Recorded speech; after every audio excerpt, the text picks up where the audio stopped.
qarang, kelin poshsha. Nega meni bu yerga boshlab keldingiz? Oyijon, keyingi hafta gapingiz. Dugonalaringizni chaqirasiz. Endi bilasiz, o'shanga chiroyli chinnilida kutib olaylik deyapman-da. To'g'ri.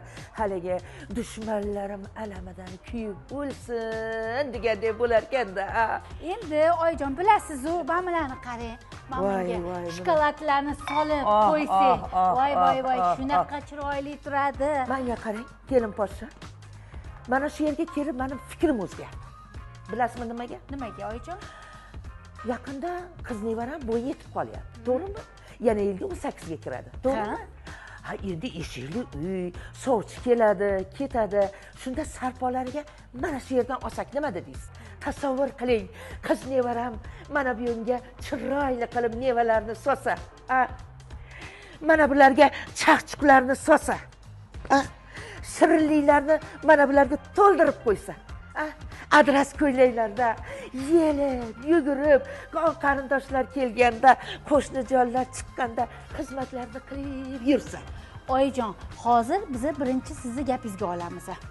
Shunda sovchilarni ham kutamiz. Nevarangizga sekin-sekin pensiyangizni pulini beraverasiz, oyijon. Unga chiroylilarni olamiz. Bu yerda yana boshqachalari ham bor-da. Mana buni qarang, romantika qilib o'tirishga juda ham chiroyli ekan, shamlarni yoqib, kelin kuyov o'rtaga qo'yib, chiroyli qilib ovqatlarni, mazzali taomlarni olib kelib yeb, mazza qilib o'tirsa. Oyijon, menga mevalarni qo'ysak, voy dugonalaringiz nima bo'ladi bilasizmi? Oyijon, voy mana bu chinnini qarang, mana buni qarang. Hozir ustga kirgan. Voy, buni ustiga chiroyli pishiriqlarni qo'yib qo'ysak. Voy, buni qarang. Yalt-yult bo'lib tursa, tarelkaga qo'ymaymiz-da, oyijon. Menga qarang. Bir narsaga o'xshatdi buni. Haligi Parijdagi haligi minora bor-ku. O'shanga o'xshab ketadi. O'xshaydi. Oy, qarang. Go'zalligini qarang, estetikani qarang. Voy, men bilanni qarang. Voy, shunaqangi chiroyli. Nafisligini qarang. Voy, bunga chiroyli qilib konfetlarni, shokoladni, har xilidan solib qo'ysangiz bormi? Voy. Hay, hamdon pistalarni to'ldirib solib qo'ysangiz bormi? Ha, buni guliga tomosha qilib, hamdon pistani chaqishab esdan chiqib qoladi. Yana to'laligicha qolaveradi. Buni qarang. Voy tavba, bu idishlarni ko'rmabsiz, bu dunyoga kelmabsiz.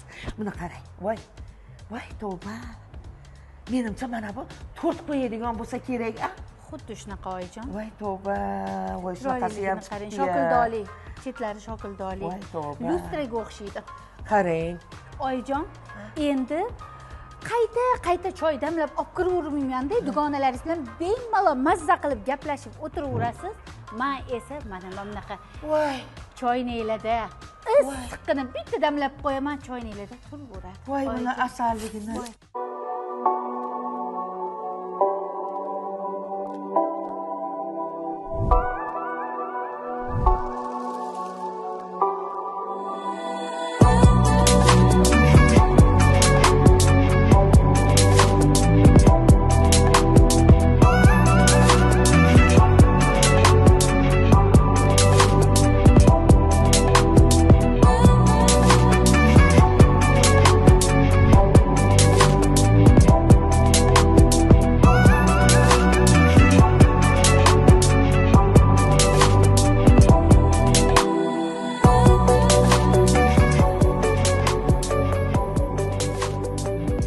Takror ko'zni qamashtiruvchi mana bunday buyumlar albatta har bir ayolni shoshirib qo'yishi aniq. Dilbar opa, bilamiz, har bitta ayol chinni do'koniga borib, hech bo'lmaganda bitta bo'lsa ham piyola yoki bo'lmasam qoshiq xarid qiladi. Albatta. Bu an'anaga aylangan. Keling, shu o'rinda eng avvalo chinni do'koniga kelib, uyimiz uchun chinni xarid qilayotganimizda nimalarga e'tibor qaratishimiz kerak? Shunga to'xtalaylik. Ha, eng avvalambor siz qayerda turasiz? Ko'p qavatli binodami yo bo'lmasa hovlidami? O'shanga ahamiyat berishimiz kerak. O'shanga qarab biz avvalambor bagema tanlaymiz. Bagemani katta yo kichik. Albatta, uy dizayniga ham ahamiyat berishimiz kerak bo'ladi va uyimizning rangiga ham mos tushishi kerak bo'ladi chinnilar.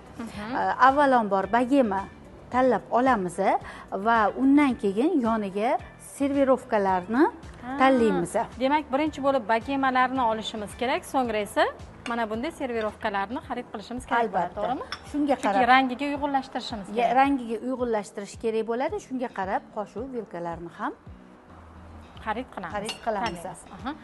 Masalan, hozir ko'rib turibmiz, bagemalarning ham turli-tumani chiqqanda, masalan, xrustalli deymizmi yoki bo'lmasam farforlimi yoki bo'lmasam boshqa uslubdagilari bor.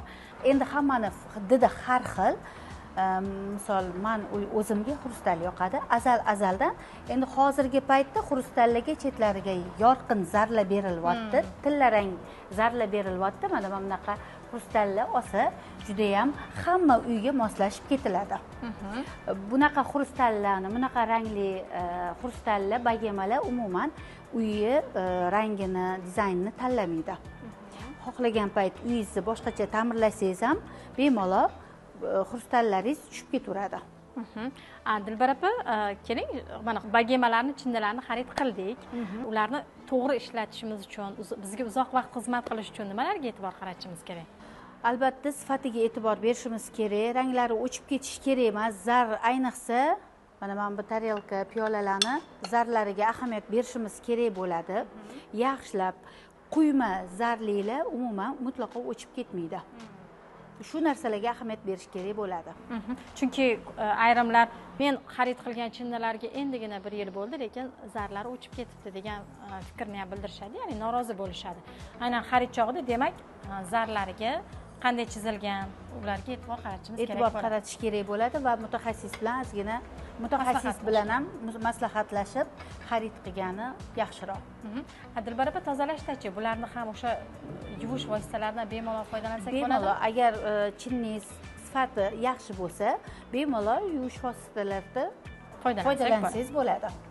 Sizga rahmat, kattakon tavsiyalar, maslahatlar uchun. Agar sizga go'zal, sifatli, hamyonbop chinnilar kerak bo'lsa, sizga Bagema 002 do'konini tavsiya qilamiz. Bu yerda o'zingizning didingizga mos xohlagan chinnini xarid qilishingiz mumkin.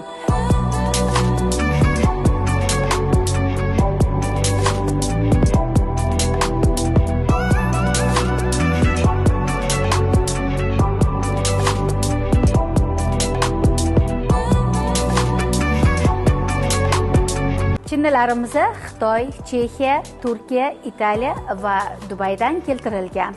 Manzilimiz Nurafshon ko'chasi, Ko'kcha darvoza 32A.